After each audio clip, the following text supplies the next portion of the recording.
C'est dans un communiqué conjoint daté du samedi 8 février que les associations de la presse audiovisuelle et en ligne du Mali ont exprimé leurs préoccupations à l'issue d'une publication de la Haute Autorité de la Communication des arrêtés interministériels numéro 4473 et 4474.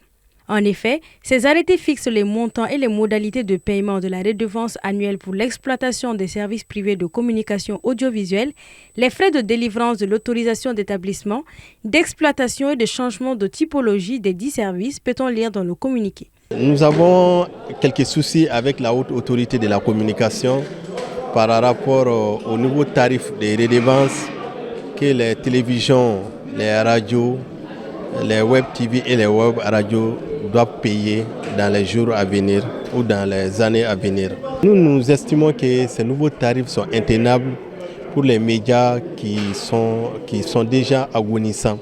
Vous savez qu'avec la crise multidimensionnelle, précisément la crise énergétique, tous les médias sont frappés directement et indirectement. Avec ces nouveaux tarifs, nous estimons que les médias maliens ne sont pas en mesure de payer ces redevances parce qu'il y a une légère augmentation un peu. En effet, en réponse à la notification de la HAC, les associations de la presse audiovisuelle et en ligne du Mali, notamment l'Union des radios et télévisions libres du Mali, l'Association malienne des télévisions, l'Association des professionnels de la presse en ligne du Mali, l'Union des radios privées du Mali et l'Association des éditeurs de la presse privée avaient tous demandé de surseoir à ce projet. Mais, dans une nouvelle correspondance, la HAC les a informés de la signature de ces arrêtés et de sa volonté de les mettre en application.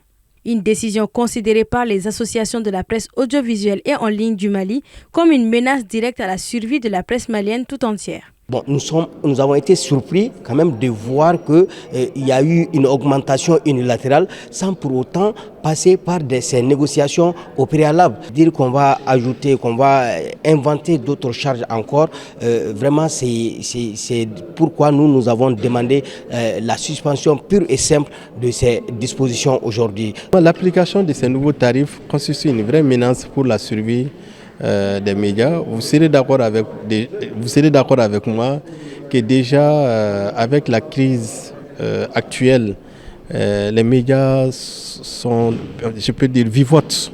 Il y a des médias déjà qui ont fermé leurs portes parce qu'ils n'arrivent même pas à payer les taxes existantes. Tout en soulignant le contexte économique difficile auquel les médias maliens font face, particulièrement en raison de la crise énergétique, les associations de la presse audiovisuelle et en ligne du Mali regrettent le manque de concertation dans la détermination des montants des redevances.